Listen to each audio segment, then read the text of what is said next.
Today is Tuesday and we talk all about everything healthy and eating healthy. So let's bring you latest on what we have for you.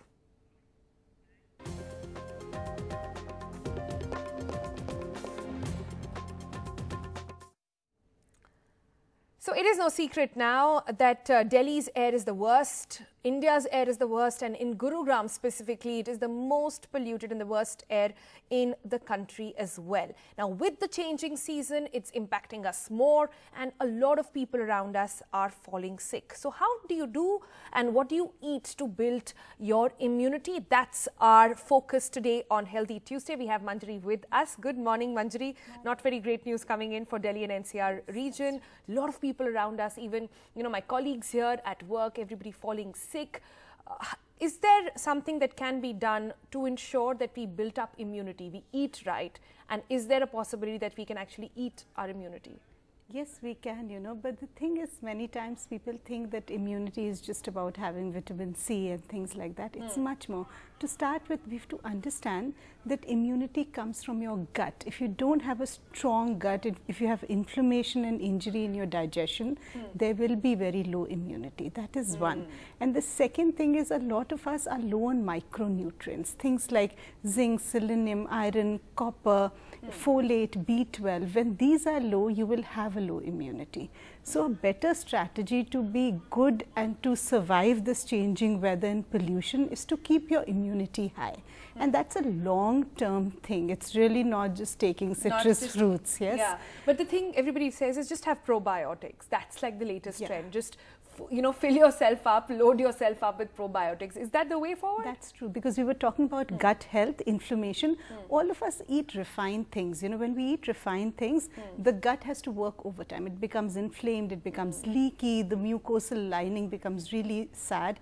So you want to get the injury off you. You want to restore it, and the best way to restore your gut microflora is to eat probiotics, things which have live healthy bacteria.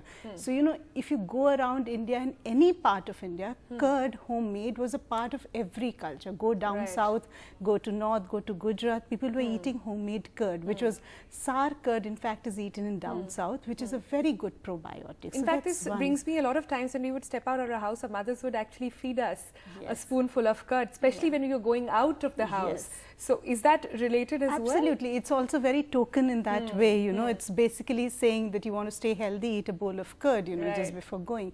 But just beyond curd, there's much more, One is avoiding things that can have that influence on your gut, which can ruin your gut lining, which is like staying away from things that come out of, again, packets and anything which is processed and milled and tinned and canned and in a box or a bottle, stay away from that. But when you eat probiotic drinks these days, they come in small bottles. That's not the probiotics I'm talking about. Okay. It's essentially either the curd made at home. In India, we were making our own achar, fermented pickles. We were making our own sirka, which is vinegar and things. Kanji is eaten a lot in Maharashtra and Gujarat. So that is really probiotic.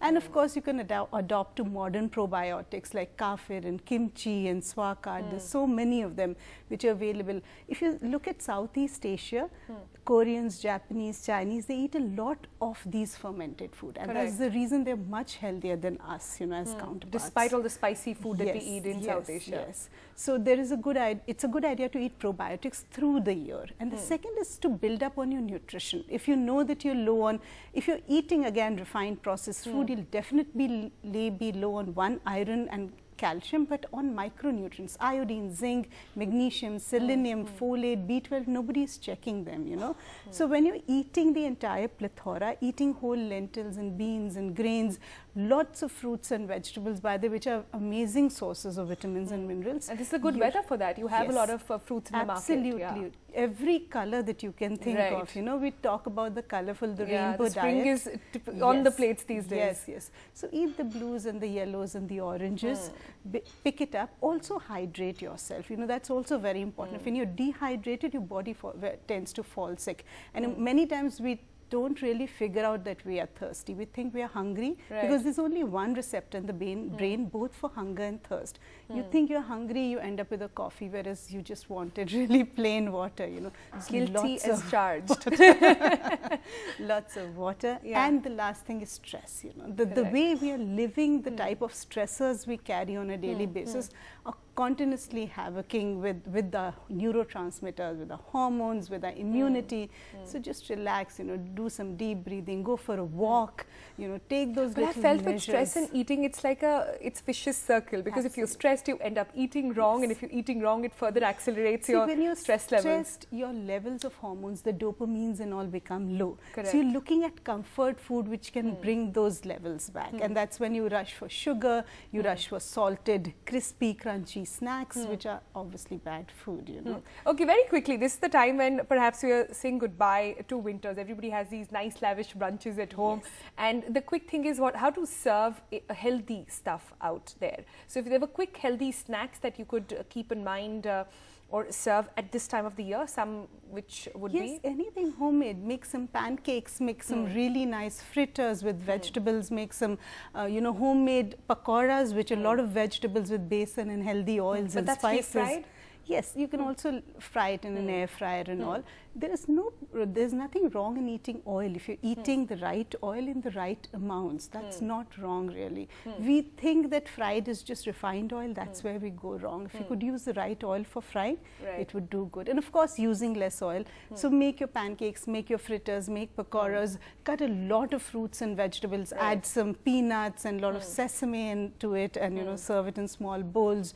You can make some curd and anar and things like that, little probiotic stuff at home, and serve that. But please don't order from outside. Don't order, don't eat from a bag, don't do all those things that are very easy to do. You know, we say give some time off, and perhaps it will be therapeutic as well to get the stress levels out. Absolutely. And if you're wondering about what oil to use, we've done a separate episode with her on that, and you can check that online as well. Thank you so much for joining us.